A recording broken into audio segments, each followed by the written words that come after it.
Hey, everybody, welcome to the Wednesday, aka Hump Day edition of Winners and Winers Radio. I'm your host, as always, Scott Steehn, and I am the lead handicapper at winnersandwiners.com. And I'm your co-host, Scott Reichel, senior handicapper over winnersandwiners.com. And together, we make up Winners and Winers Radio. Give us an hour, and we'll give you the winners.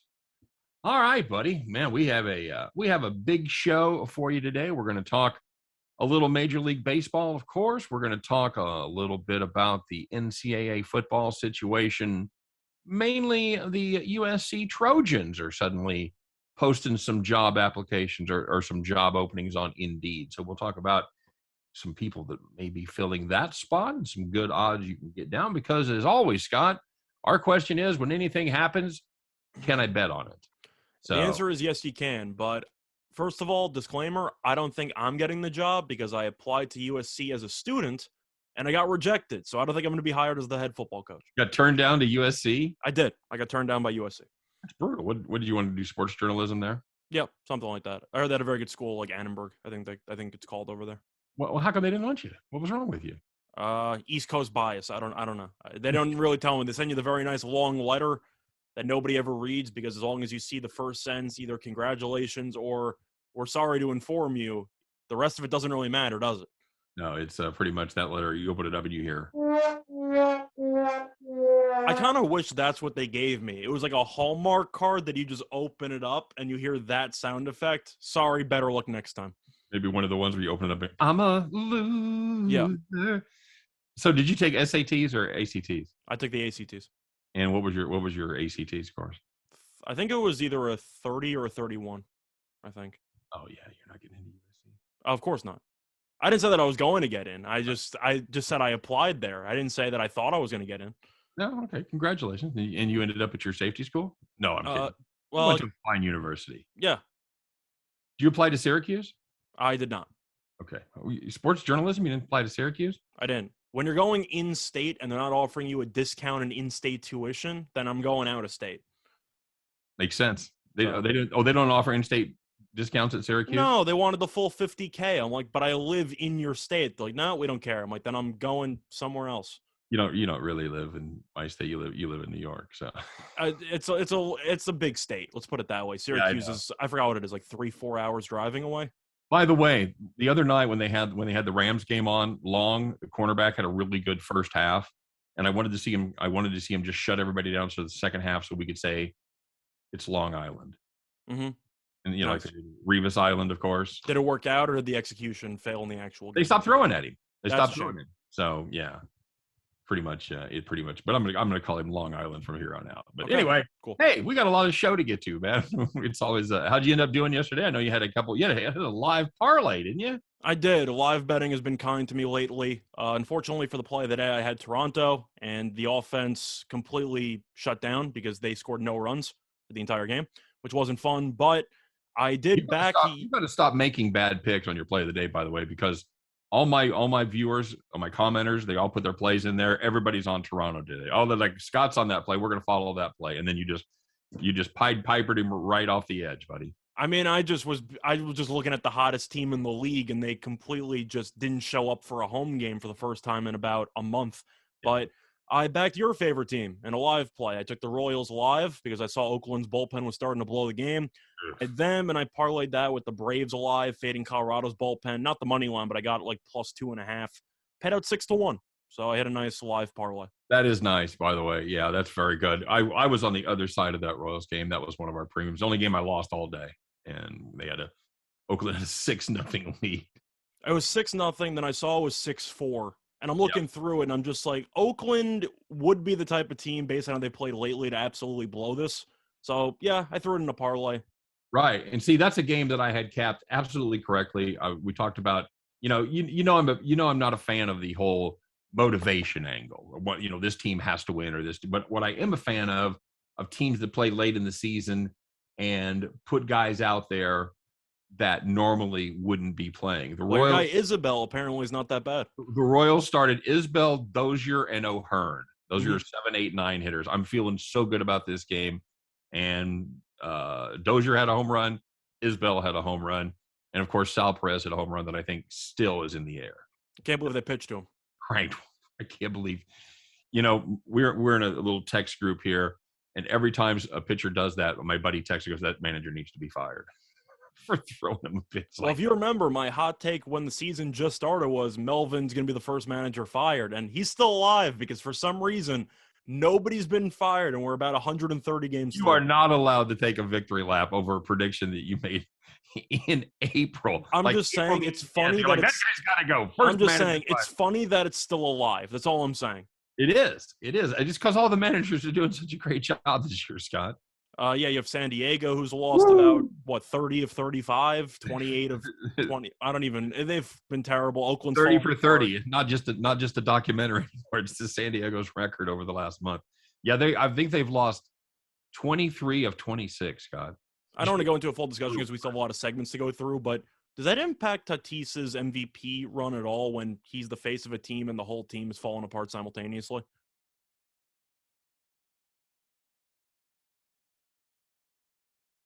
Still there?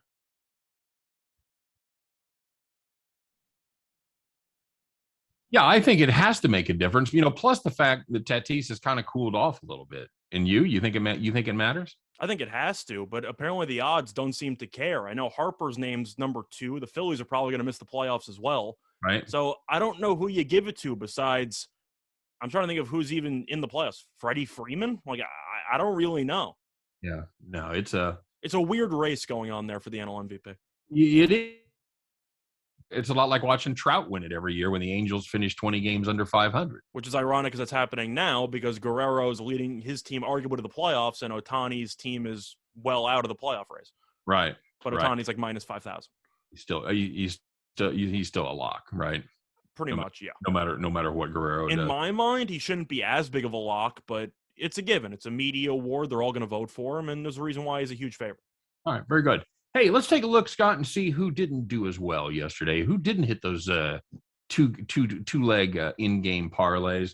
Let's find out the people that thought they had a winner right up until the time they didn't. We're not even going to talk about yours truly. That one didn't even make the board, Scott. It's time once again for Call the Cops.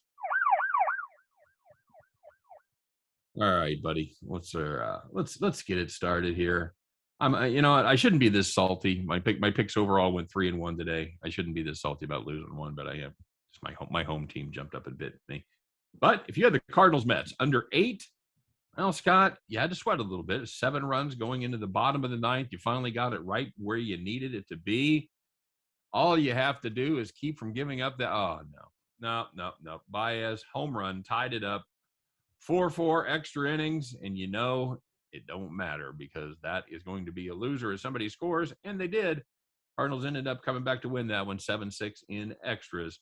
Yeah, the under 8 looked a lot worse than it was. You had a really good shot, but in the end, you end up calling the cops. And the second one was actually on the pitch because you had some Champions League soccer group play yesterday, and if you had Man United and Young Boys under 2.5 goals, you were in good shape. However, the one problem, the last thing you want to see with an under, the kiss of death, is the red card. And you got a red card relatively early on into that game.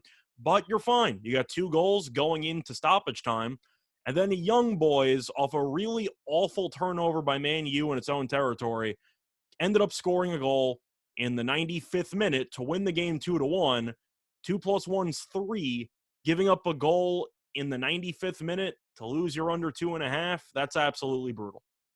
It's one of the reasons I hate soccer. It just bad things seem to happen in extra time for me. You just keep wanting. They put up that 5, and we're 5.5, 5:45. Yeah, it's not even 5. They put up the 3, and you're still playing at 5 or 6. Yeah, it's just ridiculous. So I feel your pain there, buddy. I feel your pain. Yeah, the Marlins Nationals under 8.5. You had 6 runs going into the 8th inning. That's not bad. That's a pretty good spot to be. Nationals, nope. Nationals, they insisted on putting up a 4 spot in the bottom of the 8th. That game ended up 8-2. If you had a Marlins under 8.5, you took a rare loss in that one. And of course, anytime you got the Marlins and you don't hit the under, it must be time to call the cops. It's also a worse beat because the Nationals were already winning, so they weren't going to bat in the bottom of the 9th. Right. So that also hurts. Right where you want to be. You want to have the home team with that lead in an unders game. Well, you know the Marlins aren't scoring in the 9th inning. No, of course not. Mm-hmm. All right, buddy. Well, the opposite of that, these are the people that were in good shape. They had nice, easy wins. They were sitting in the rocking chair. So the first one was in baseball between the Brewers and the Tigers. And if you had the under 9, you had no runs through the first 9 innings. In fact, you had no runs through the first 10.5 innings. And then the Tigers finally put everyone out of their misery, and they scored 1 run as the Tigers won 1-0. That was Peralta versus Peralta there. Yes, it was. And Peralta was dealing. Willie and Wandy, right? Yeah, Peralta was dealing. I don't think they're related, right? I don't believe so. No, the Peralta boys were absolutely dealing there. So very good. If you had the Rangers money line plus 175 against the Stros, well done. 2-0 after 1, 4-0 after 3. They ended up adding 4 more, and they win this one 8-1. No sweat. Pick up your plus 175 at the window. And the last one was a total between the Angels and the White Sox. If you had the over 9, you didn't really have to watch much of the game because both teams scored a combined 10 runs in the first 4 innings, and the game ended 9-3. I wonder if that's going to be like Chekhov's gun right there, Scott. Maybe, maybe not. We'll see. We'll see. Stay tuned. We might talk about that coming up just here in a little bit. Of course, we want you guys to stay tuned. We're going to be talking about our favorite baseball plays of the day. We're going to be talking about a little bit of who's going to coach here at USC, but of course, we're going to be doing our Bet the Farm play. But Scott, this is a really easy one for me, and it's one of the first. It's one of the first awards we've handed out where we didn't know actually who won it. Are you confused? Hang on, you won't be. It's time to find out who's strapping on the golden feed bag and who is taking home the title of Donkey of the Day.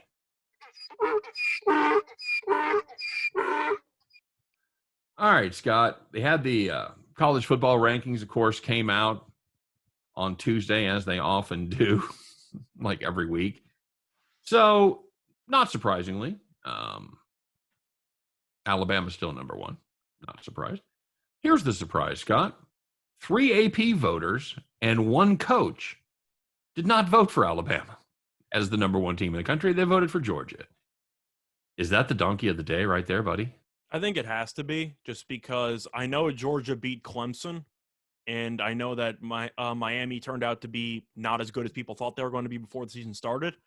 But Bama's clearly the best team in the country.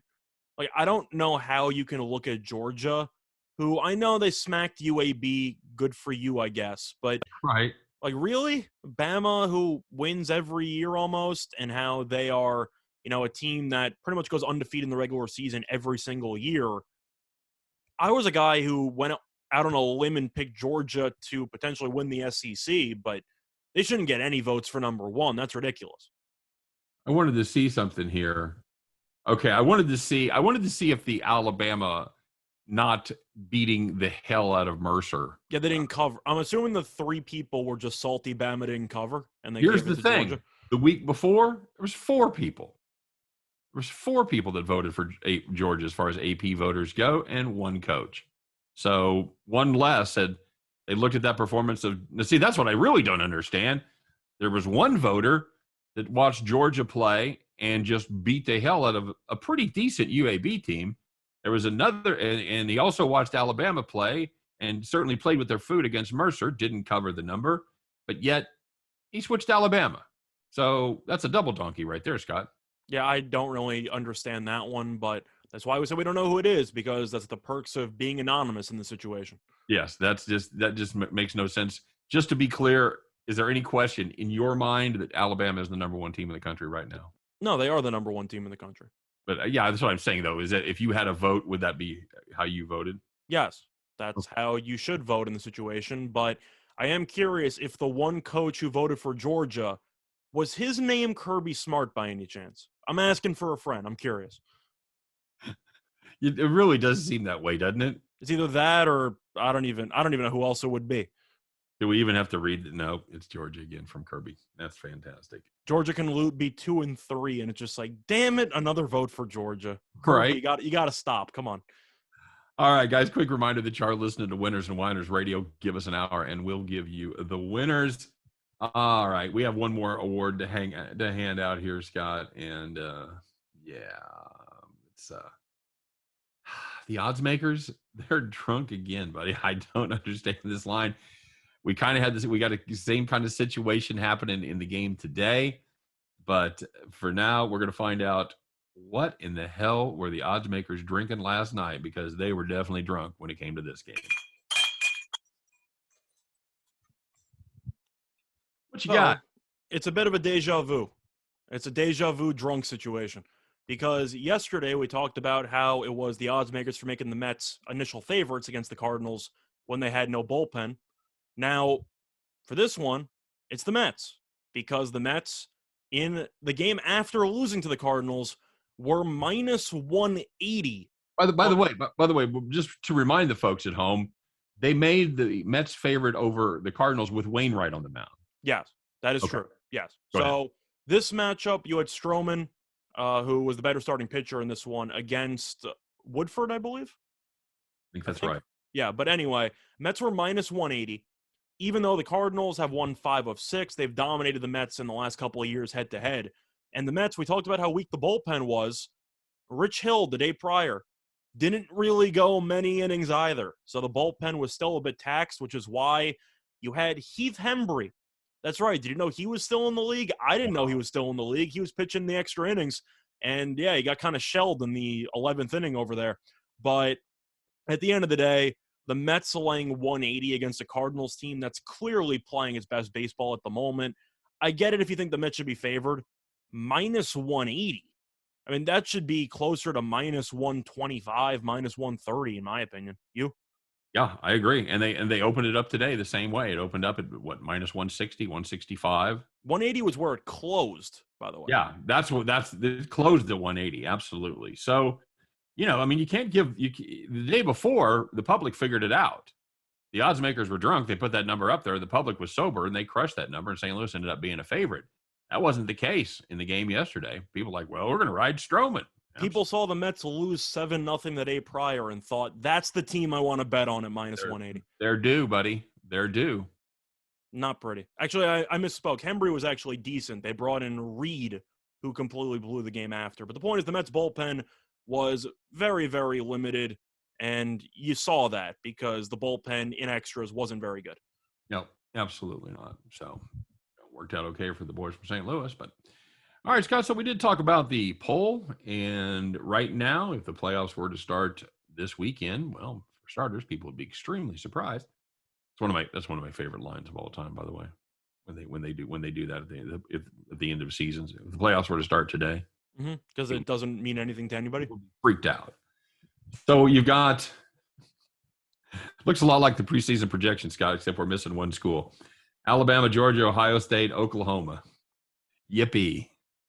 Well, we're missing 2 because Ohio State's down to 9, and Clemson's down to 6. Oh, I'm sorry. I still had last. You got Bama, Georgia, Oklahoma, Oregon is the team there that'll play. And Iowa's the dark horse candidate who's currently number 5. Yeah, dark horse is the Iowa Hawkeyes are number 5 in the AP. They are number 7 in the coaches poll, not getting as much love from the coaches. Clemson still ranks 6th. Well, that coaches part doesn't matter because you got Bama, Georgia, and A&M ahead of them, so they're going to cannibalize each other. So, Scott, if Alabama runs the table, including beating Georgia in the SEC final, Oklahoma runs the table there in the Big 12, Oregon does it in the Pac-12, can Clemson sneak in? Can a one-loss? That's the real question. Can a one-loss Clemson team overtake a one-loss Georgia team? For me, I would say no, because Georgia won head-to-head, and I can't look past that. Yeah, I don't know how you possibly can get past that one if it came down to those two teams. Now, obviously, that's most likely not going to happen. It really depends on what the other top seed losses are. Like if Oklahoma loses to, I'll make you happy for 2 seconds, Kansas State again for about the 40th straight year. Then Clemson's going to be ahead of them because their one loss came to a top 5 team in the country. Right. But I do think that Oklahoma, especially with Iowa State getting embarrassed again by Iowa, I kind of think Oklahoma needs to run the table, don't you think?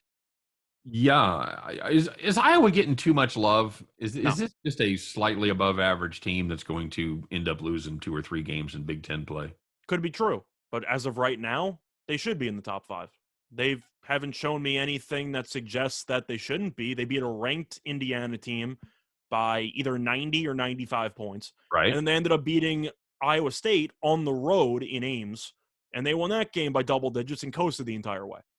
So So, you beat 2 ranked teams, one on the road. That's clearly one of the most impressive resumes up to this point. They should be right. top 5. And I know that's not how it works, but will those teams be ranked at the end of the season? Iowa State, yes. Okay. Indiana, no. Okay. I think that's a fair guess. I'm not sure you're right about Iowa State. You know, I was really high on this team coming in, and they have looked awful. Well, I'm not a Purdy guy. I don't think Purdy's very good. I still thought that there was value in them to win the Big 12. I think there still is value in them to win the Big 12 because I don't think Oklahoma's defense is any good. Yep. But at the end of the day, you're looking at week 3 and who you've played up to this point. Iowa beating 2 ranked teams. That's a pretty solid resume up to week 3. I agree. No, they you know, you beat the teams that you're scheduled, and Yeah. you've done a good job. So I'm not saying the ranking is undeserved at this point. I'm just saying I think it might be a little premature as far as Iowa goes. You can say the same thing about Oregon. I mean, Yeah, Oregon beat Ohio State on the road. Very impressive. right. They also barely beat Fresno, Mhm. and they haven't played any conference games yet. Anything you're looking down the sheet, you're looking down the list, anything surprise you? Anybody overranked, underranked, anybody there that shouldn't be? I'm just annoyed by Cincinnati every single time. I know they struggled for a half against Murray State Right? and whatever, but they ended up winning that game by like 30. They moved down a spot, really? Are we Yeah. doing this again? Yeah, what do you got to do? You moved A&M down 2 for barely beating Colorado. Cincinnati won by 30. You move them down 1. Can't you move Cincinnati ahead of A&M? Yeah, you would think so. I'm not surprised by it. I'm just disappointed. We should have put that in there. We could have, but I'm not mad. I'm just disappointed. it's just a shame. You know, and that's the thing. It's just it's like everybody complains about the two-party system. We need more than 2 political parties. Well, okay, that's a great idea. Except the people that make that decision are the people that are in the 2 parties. So I equate it with the group of 5 schools trying to get in. The people that are making the decisions are Power 5 guys. So they're never going to let you come to their party. No matter how many presents you give, no matter how good you are, you're not coming to the party. And it sucks. And it's why we need to expand the playoffs. I also thought it was a bit harsh for Notre Dame. I am not a Notre Dame fan at all, and I know that they almost lost to Toledo, but they moved down 4 spots for winning. Yeah. That seems a little bit harsh to me because I know both of us really like this Toledo team. It's a good team. And we're gonna be proven right at the end of the season. This Toledo team will be a top 25 team. That's my prediction. Barring injury, they should be. But moving a team down 4 spots for winning the game, I don't really agree with that one. Now, I noticed on the AP, Miami is still ranked, Scott. Well, they won. Okay. Barely. K-State's 2-0. They're not there. Well, Miami moved down 2 spots, so people weren't exactly thrilled by the performance, but I would put Michigan ahead of Miami. I think Michigan should be 24, Miami should be 25.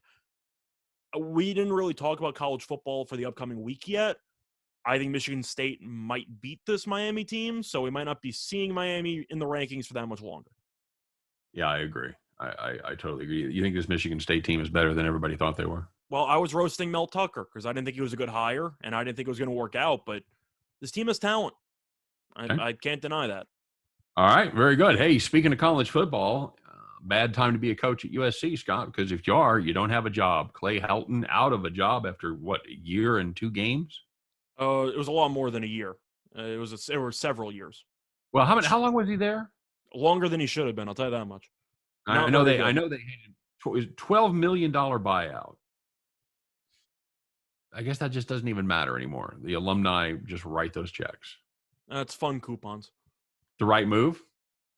It's the right move, but I hated the execution. By the way, he's been the head coach since 2015.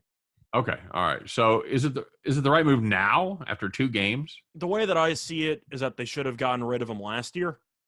I just didn't. They should have gotten him realistically 2018 or 19. Like the writing was on the wall for him for years. But I don't understand how he can be a coach on the hot seat for the last couple of years.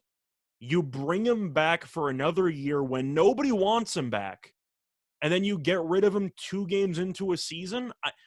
I would have fired him during the offseason, but I agree with the move to get rid of him if that was the end-all, be-all situation.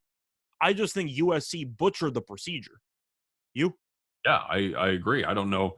I just think it's a horrible, weird time to make a move because now you've got coaches that, everybody on this list, and we're going to talk about it here in a minute. A lot of guys on this list, they already got gigs, Scott. They already got jobs. A lot of them have pretty good jobs. So what are we going to do? Are we looking I also feel bad for the actual players. I mean, I'm sure a couple of them, whether you want to laugh at them or not, went to USC because of Clay Helton. Sure. And now they're 2 games into a freshman year, and they might have to transfer now. So I feel bad for some of those kids on the team. I think that USC was a team that we both didn't really like that much going in because we thought that Slovis was a bit overrated, and we weren't sure about the defense, and we both know that Clay Helton's not very good. I just don't understand what the point is of keeping the coach on such a short leash when you could have just let him run free during the offseason. You didn't need to keep him. Do you think they'll feel bad if Stanford ends up being a really good team? They made that switch at quarterback, and all of a sudden Stanford runs the table and is a force in the Pac-12. I'm going to say no because I think USC doesn't care what goes on with the rest of the conference. It's the fact that we're USC, we're still caught in the Pete Carroll era, and we need to win championships, and Clay Helton's not the guy. Now, that's true. He's not the guy, but USC, that run they had with Pete Carroll, that's a run that many programs not named Bama actually have ever, let alone consistently every decade. Of course. That's something that's not really achievable again. Now, did they get those victories? Because they had to vacate those victories. Did they get them back? That's a whole separate can of worms I wasn't really going to get into. Well, I know, but I know that. Did they get those wins back? I don't think so because Reggie Bush didn't get his Heisman back, so I'm assuming they didn't get the wins back. But the point I'm trying to say is that the standard that USC is trying to hold itself to based on what happened a couple decades ago is absurd. Same thing with Texas.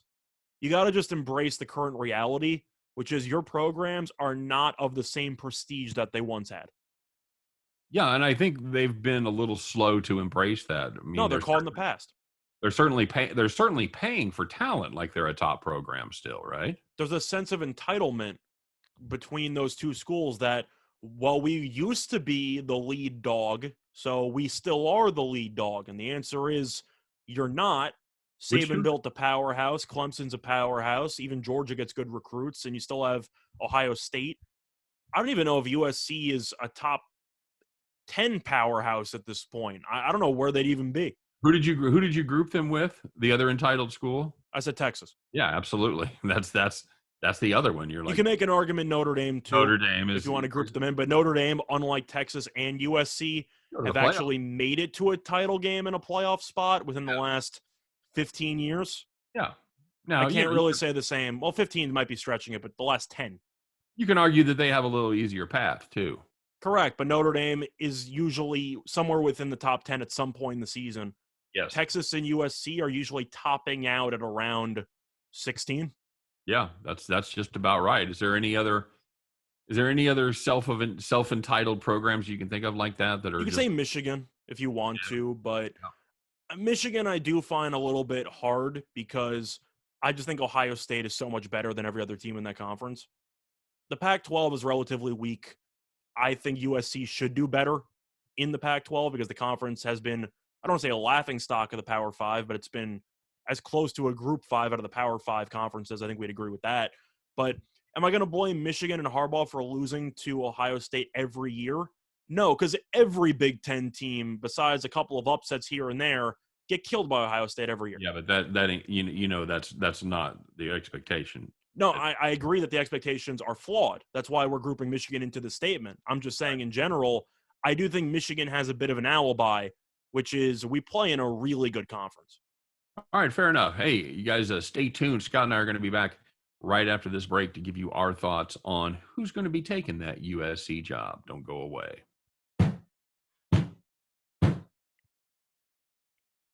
I don't know how long we're. I have no idea. I'm just rolling with it. Okay. I was going to group Florida State there, but I can't because I think everybody realizes now how far Florida State's fallen from grace. Yeah. Like they don't even apply anymore. They barely make bowl games at this point. They're just sad. Yeah, they're sad. That's true. Would you group Michigan with those? I feel like there's a little bit of a difference between them. Yeah, I don't give him a pass though because of Ohio State. A pass is fair. I'm just saying they do have an excuse built in. All right, everybody, welcome back to the second half hour of Winners and Winers Radio. Give us an hour, and we'll give you the winner. Scott, let's see if we can deal out a couple winners here on USC's next head coach, shall we? That's always. Is this the best part about coaching changes? Trying to predict whoever the next coach is and bet on it. Yeah, of course. So the hot name that started today was who, Scott? Guy from your neck of the woods. Yeah, Eric Bieniemy, offensive coordinator with the Chiefs, who's, by all accounts, should have probably had an NFL head coaching job in the last couple of years, but he hasn't. So all of a sudden, his name is starting to be bandied about that he would perhaps be interested in this job. He's not on the list, Scott. I've got a list of the top 20. He ain't on there. So I think he should be. I think he should be too. I mean, I think there's a better shot than let's say Mike Gundy. Yeah, I agree. So the favorite at this point, this is according to Bet Online, is PJ Fleck at plus 650. Got Urban Meyer plus 700, Luke Fickell 750, Matt Campbell 750, and then you've got Bill O'Brien, Bob Stoops, James Franklin, and Mario Cristobal all at plus 900. First of all, Cristobal should be like 90-1 because I think Oregon's a more desirable job right now than USC is. That's when I was making notes for this topic. That was one of the first things I wanted to ask you is, you just beat Ohio State on the road. You're a top 4 team in the country. Why the hell would you want to go backwards? Is USC a more prestigious program than Oregon at this point? Not right now. How long has it been? I mean, since that Reggie Bush era? Probably. They really haven't had many great moments within the last decade. No, I agree. I don't understand the Mario Cristobal thing at all. Bob Stoops, I think, is an intriguing name. Stoops is the first name on that list who I thought had, I'd say, a shot because Urban Meyer, I know there's rumors about him wanting to leave, and Meyer has a history of leaving, and I get all that, but he's coached one game. Like, can we just, relax a little bit? Plus, it's all rumors. I don't know if any of them are true, so right. I don't see the value there. I don't know why PJ Fleck is the first name listed as the favorite. I, of course, favored plus 650, but still. Because you know what you want to be wearing on the sidelines in Southern California, Scott? Sweater vest. A sweater vest? It's better than khakis. Vest. Always going to be sweater vest rather than Southern. But to go through the names there, Fickell, if he wants to make the leap to Cincinnati, maybe, but I don't think that he would be a great fit there. I think USC is looking for a more flashy kind of guy. At least that's the type of vibe I'm getting. Like Pete Carroll was a fun players coach, stuff like that. Right. I don't see them bringing in this rigid, like tough guy vibe. Do you see that? Because I really don't. It doesn't seem like it would fit. Hey, if you think USC hasn't quite hit rock bottom yet, you could always bring in Bill O'Brien.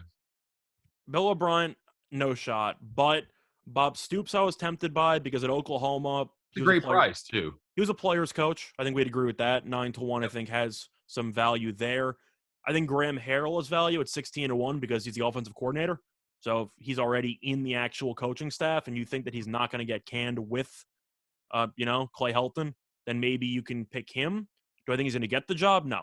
But I think if you want for value, 16-1 with the current offensive coordinator, if they want to keep it in-house, maybe it's worth a sprinkle. He's guaranteed an interview, don't you think? I think so. The name, I like Stoops for starters because he doesn't have a gig. So let's say if you hire PJ Fleck, when do you get him, Scott? I'm assuming he'd have to abandon ship during the offseason and then try to. Right. I mean, you're not asking these guys. You don't hire PJ Fleck. It's like I guess he's going to be what, a lame duck for the last 9 games of the That's Minnesota. actually one thing I'm not sure about, though. Have they officially announced who the interim coach is? I don't know. Okay. I haven't heard. I'm going to look that up, but either way, Stoops I'm tempted by, because if you want to go for the former successful college coach who is no longer in college, if they fail targeting Meyer, I think Stoops is probably the immediate plan B, isn't it? If you want to go for the well-known legacy coach angle. For my money, it is. Yeah, I think it's absolutely true. Do you think Graham Harrell would have a bigger shot if the offense was better, if he'd been able to do more with Slovis? I think that it's definitely possible, but the point is you're looking at a guy in-house. I don't think USC's defense is any good. So if Harrell gets an interview and he interviews well, I think 16-1 is worth a shot. At the end of the day, it's kind of similar to what we talked about when my college rejection from USC in general, which is get a foot in the door, get an interview, see what happens. It's like any other job. If you are in the door, then 16-1, in my opinion, is worth a shot. Well, and speaking of 16-1, if you want defense, you could go the other way. You could go with the other guy that's 16-1. You could go with Greg Schiano, head coach. I think there's too much baggage for him to actually go to USC. In what way? The reason why he ended up not getting the Tennessee job. I know the Rutgers ended up bringing him in, but he's been there before. I don't see USC bring him in because of the past history angle there. I don't think he's going to go to a big program. Any interest in Joe Brady leaving the Panthers? I think that's too early. I think a huge dark horse candidate, which isn't mentioned, I kind of like Hugh Freeze, but I don't see his name on the list. Do I think he's going to get a job like that? Absolutely not. But I think Hugh Freeze would be an interesting and intriguing option. I don't think he had a scandal of his own at Ole Miss, but you know what I mean. I do. I don't think James Franklin has any value in this either. He's got no shot. I don't even know if he'd want to leave Penn State. I don't think he's done enough with Penn State. Correct. To get home there. The thing is, if you think that the California team is going to try to make a splashy California hire, which we both think that they're going to do, then I'm looking at the in-house guys, the safety option, and I'm looking at Bob Stoops. At least out of the names listed there. Is that your top pick right now? Stoops at 9-1. Would I hire Stoops? No, but I think USC is going to try to bring back a coach that has a legacy that can potentially help out with recruiting. Of course, Stoops is a legend in college football. So if you can't get Urban Meyer and you want the next best thing, whether or not it actually is the next best thing, I do think Stoops is on a short list of legendary college coaches that are available at the drop of a hat. And I think you were a little too quick to dismiss Luke Fickell in my mind. My official play is going to be Luke Fickell at 750 and Stoops at 900. I think it would be a great hire to get Fickell, but maybe it's just me. I don't see USC bring in a defensive head coach. I just don't see it. Maybe they should watch their defense more. They should. I just don't see it. Okay, fair enough. And that's legit because, offense puts butts in the seats. Isn't that how you would describe Helton and Carroll and all the coaches they've had? They've mostly been players coaches, right? Yeah. Yeah, I think don't you kind of have to be a player's coach these days in college? I think you do, but the point I'm saying is Fickell, I think the players like him at Cincinnati, but he seems to really be a regimented guy. And that's not really the USC vibe from what I've gotten from past coaches. They're more fun. They're more open. At least that's what I think. Well, because they've got the other person on the hot seat there is the AD, because they go through ADs like they go through coaches just about. So, do you think they potentially go for a combo deal where they try to group the new AD with a new head coach? No, I think the AD gets one more hire. Okay. Because the AD did not hire Helton, so I think as an AD you get one quarterback, you get one head coach hire before they fire you. Do you think there's any value on hypothetically Bieniemy? It's a tough question. I would have to know what kind of feedback he's been getting from NFL teams. I mean, by the way, the interim coach for USC is Dante Williams, who's not even on the list.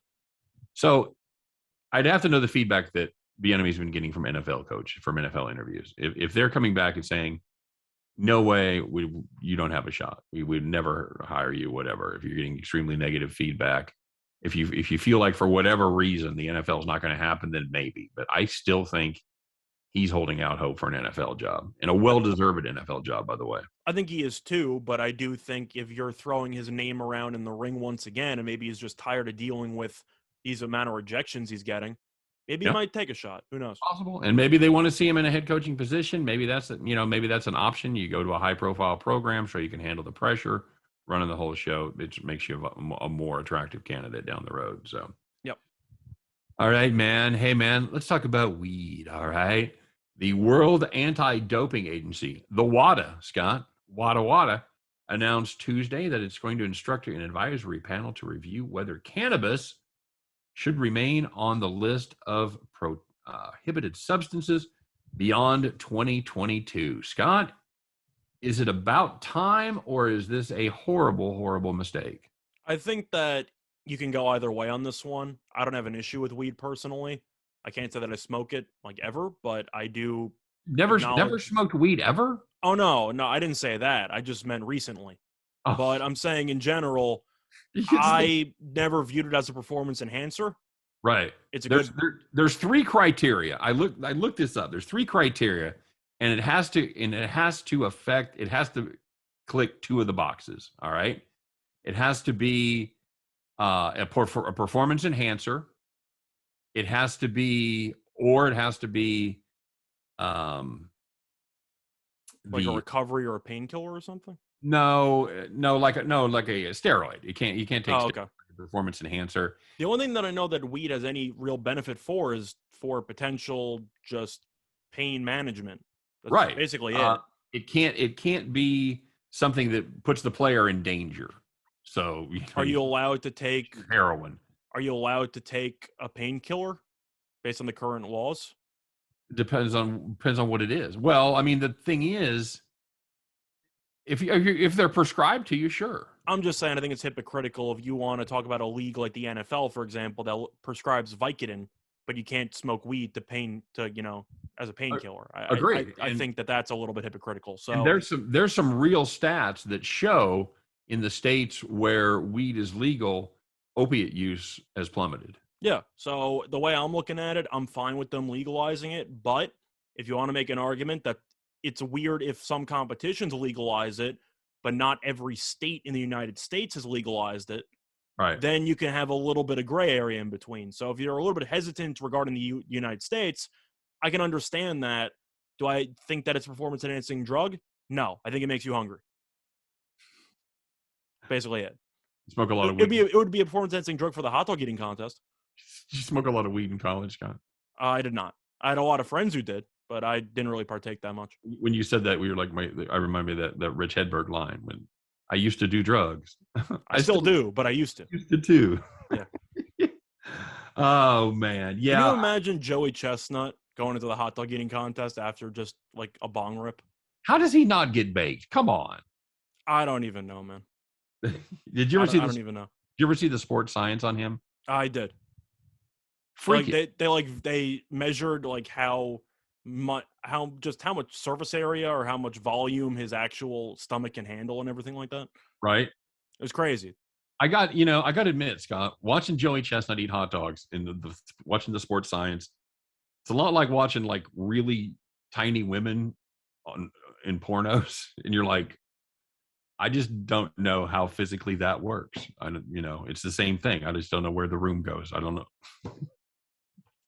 You're just letting me go down this all by myself, aren't you? You started it. I'm letting you dig your way out of this. Just letting me go down that hole. It's just what I thought of. I'm sorry. It's just, where does it go? Okay. There you go. Hey, quick reminder, guys, that you are listening to Winners and Winers Radio. Give us an hour and we'll give you the winners, maybe even a chuckle along the way. So should weed be legal everywhere? I think it should be, but people have decided that it shouldn't be, whether or not it's right or wrong.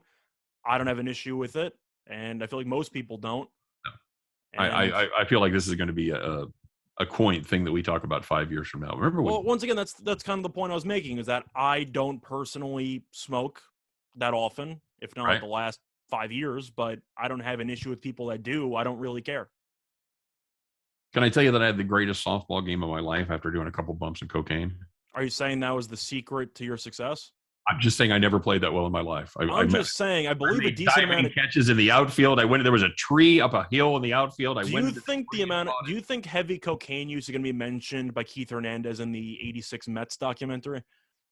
The fact that that's what put us over the top. Yeah, I we know that with the Cardinals and with the Mets, Hernandez was doing bumps or doing lines all the time. Oh yeah, well they had the '86 was a horrible year for drugs because you. Oh no, it was technically a good year for drugs. It was just a bad year for people doing drugs. My buddy used to do a joke about we're having the war on drugs. My side's winning, so I don't know what side you're on. We're killing it. I believe the cartel did very well. Yeah, that's the where Tim Raines. You ever read the Tim Raines thing where that's why he always slid face first? Yeah, because he has vial in his back pocket. Mm-hmm. Beautiful. Yeah. And he's in the Hall of Fame now.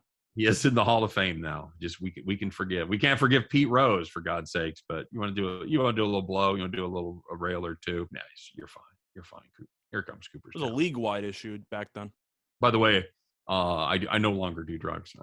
Cocaine has a rule, Scott. You can either be once you turn 30, you can either do blow or you can be fat, but you can't do both. It's kind of the John Belushi rule. I'm not 30 yet, but I'll keep that in mind. Okay, very good. All right, my friend. Hey, let's talk about some games coming up here, shall we? We haven't had the chance, Scott, to really stretch out on baseball lately. And I know how much you love handicapping the baseball. Good stuff.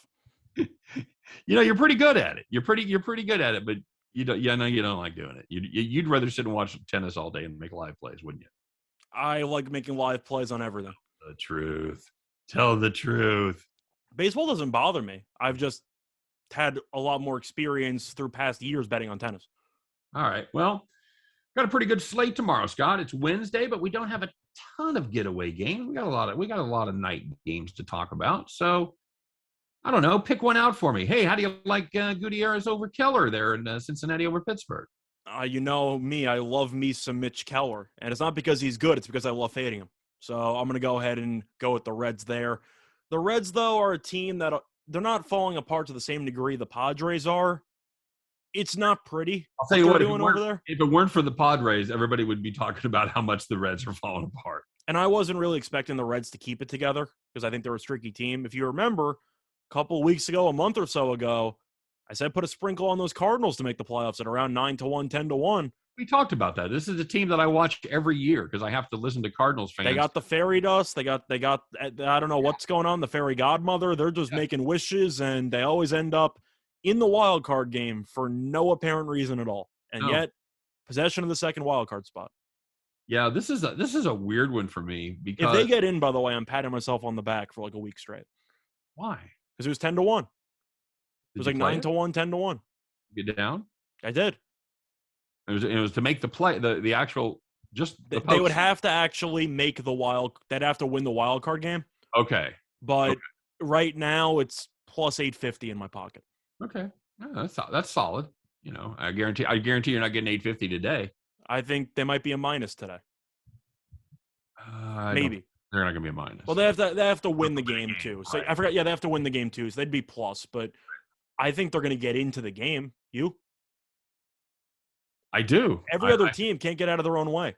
This San Diego team, they're imploding, and the Reds are imploding too. They lost last night. The Phillies are falling apart. The Mets beat the Yankees and then lost 2 straight to the Cardinals. Cardinals, the only team that seems to actually want to make the playoffs. Yeah, agreed. So can Cincinnati right the ship here? You're paying a pretty healthy price on them. You're back in Gutierrez, and it opened to minus 155. Scott, there's pirate money coming in.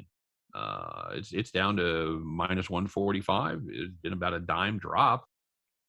You getting behind Mitch Keller here at a price? I have a prop play. Well, I mentioned that I can't back Mitch Keller because I just think he's terrible. But I like a run first inning in this game, and it's because Keller is not very good. Mm-hmm. Gutierrez is good, except in the first inning. He's a terrible first inning pitcher. I'm not sure what it is. He's not Carrasco bad this year. Right, but he's got to be bottom 5 in first inning ERA. Yeah, these guys, I think you'll see a couple runs early. I like run scored first inning. Keller's made a couple of decent starts lately, but I'm not getting fooled, man. He is horrible at home. 8.20 ERA at home. But what do you think of my play? Because Gutierrez, you can get a run from the Padres from that, and I think Keller could get shelled. I don't hate that. What you got a number? I'm going to look for it right now. I'm assuming it'll be probably around minus 120, 125, but I can check right now. Yeah, that sounds about right. No, I just curious if they had it up yet. You know what? I just play the over here. I know the Pirates are offensively challenged, but run first innings minus 115. okay, yeah, that's solid. I like that for a play on the game. All right, very good. What else you see on the board you like? I like the Yankees on the run line. I know that Means is pitching against Cortez. Yankees have been a team that I root for, but have really, really just been painful to watch for the entire year. It's time. You look at the schedule for the next week or so. It's a really easy schedule. The Yankees have to buckle down, and they did yesterday. I think the Yankees are going to kill Baltimore over the next couple days, and they did in the first game. I think they're going to win this game handily. You know, this is a pitcher that I like in John Means, but you know, every year you get one of those pitchers that pitches okay, and they just can't score runs for him. They just can't win, and that's the case with John Means, especially over his last 7. They've lost 7 straight starts of John Means. Decent. I'm assuming some of them weren't even that close in the end because the bullpen ended up being terrible. That's the deal. Well, it's the double whammy because he's, you know, and he wasn't great. 4.78 ERA, 1.30 WHIP, you know, but you deserve better to be 0-7 with those numbers. But it's two prongs. A horrible lack of offense. 2.4 runs per game in that 7-game stretch, and of course, he doesn't go long, Scott. He averages about 1.1 or 5.1 innings per start, and that leaves you with 3+, maybe even 4 innings of the Baltimore bullpen. That's never a good thing. So I think the Yankees roll. Yeah, that Orioles pen 6.11 ERA at home. Yeah, it's not good. With you, I'm with Cortez there. All right, I'm taking a look here. I'm looking at the over in the Astros Rangers game. I don't hate that. Urquidy's made 2 starts. Is coming off the IL. Hasn't looked sharp. 4.91 ERA. Also has not gone 5 since he came back. So it might be going relatively short. Arahara at home has been so brutal. I see runs. I think that the 9's too low. You see run people? I see runs. Okay. A lot of people on base. Yeah, I think that's absolutely right, and you're getting a pretty friendly total there at 9. Also, 4-4 extra inning draw, you automatically win or push. Or automatically push, right? But if you go to extra innings, you got a really good chance of winning these days. Yeah, this is he has been an absolute nightmare. His RA 9.22 ERA at home, 6.17 over his last 3 starts. He's another guy that doesn't go long. And despite the fact they've pitched decent lately, it's still the Texas pen, buddy. I'm also just going to take turns here. Texas scored 8 yesterday. Houston scored 15 runs the day before. Either team can explode against the opposition. And if Urquidy and Arahara are most likely going to go 5 tops, things get interesting in the later innings. Yeah, this is a Texas team that's put up 34 runs in the last 6 games.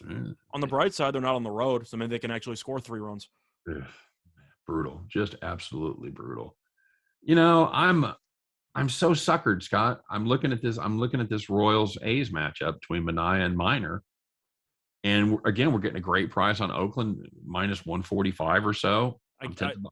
Well, I'm going to ask you this. I don't know how much time we have before we actually have to start talking about our favorite play.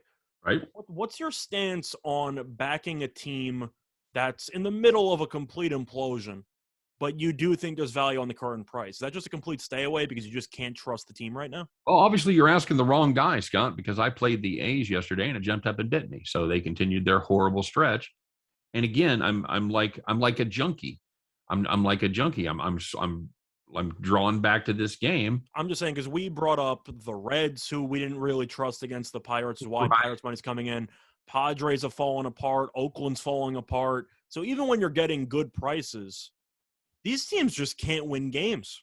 Yeah, and you know, and the Royals, I did it in my breakdown yesterday. They're not phoning it in. You know, they're not giving up, and they brought up some guys from Omaha to take a look at, and the kids want to play. They, I'm going to give props to Matheny. He's got his teams prideful. They still show up every day trying to win.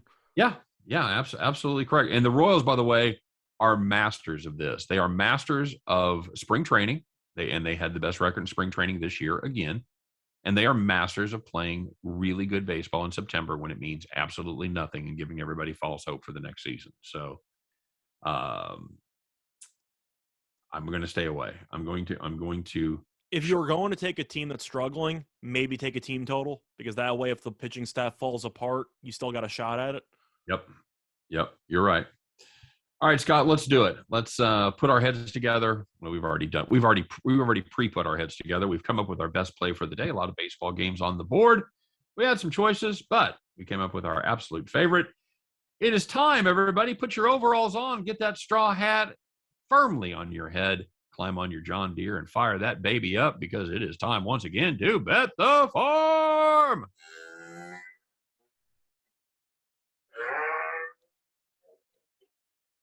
All right, Scott, I know we had a bet the farm play for yesterday. How did that end up going? We had the Giants team total over 4.5, and they scored more than 4.5.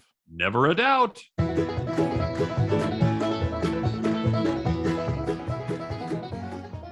All right, there you go. That is a bet the farm winner. We're going to see if we can keep that rolling, buddy. So, looking at the bet the farm play, we like a total Angels and White Sox over 8.5. Keuchel has been bad all year, and he's been even worse lately because he's allowed 5 or more runs in 4 straight starts. The games have totaled 57 runs in those 4 starts. Meanwhile, you have Junk on the mound for the Angels. So far, not very good. 3 2/3 innings, 5 runs. Just one of them were earned, but he did give up 2 home runs, so he does have an issue with the long ball, which is definitely a problem against this White Sox team. And the White Sox have been doing well offensively lately. The White Sox have scored at least 8 runs in 2 of their last 3. We think this total is way too low. Give us the over. Can I just make a point how ridiculous it is if you give up a home run, that's not an earned run? It doesn't make any sense. That makes no sense at all. He gives up 2 home runs, but he's just allowed 1 earned run. So, yeah. The ball would not have left Yellowstone Park. Some parks that wouldn't have been out of. Mm-hmm. Which one? Yellowstone? Oh, Scott. Jansen Junk, ex-Yankee. You know much about this kid? We traded him for Andrew Heaney, so I think that the Angels won the trade. That's my only takeaway. Oh, poor Andrew Heaney. All right, that is going to do it for our Bet the Farm play. Absolutely, we're taking the Angels and the White Sox over 8.5. Whenever you hear this, make that play, because that number won't stick all day, I don't think. Scott, I think that's going up to 9. Would you agree? Juice a 9. A juice 9. No kidding. All right. So for myself and for Scott, appreciate you guys listening today. Appreciate you watching. Hey, tell your friends. We appreciate it. Don't forget to like and subscribe, make comments if you're watching this on YouTube, all that good stuff. And you know what? Good luck on all your plays. Hope every one of those tickets in your pocket turns into cash money when you head back to the window. You guys have a great day. We'll see you tomorrow on Winners and Winers Radio. Take care, everyone.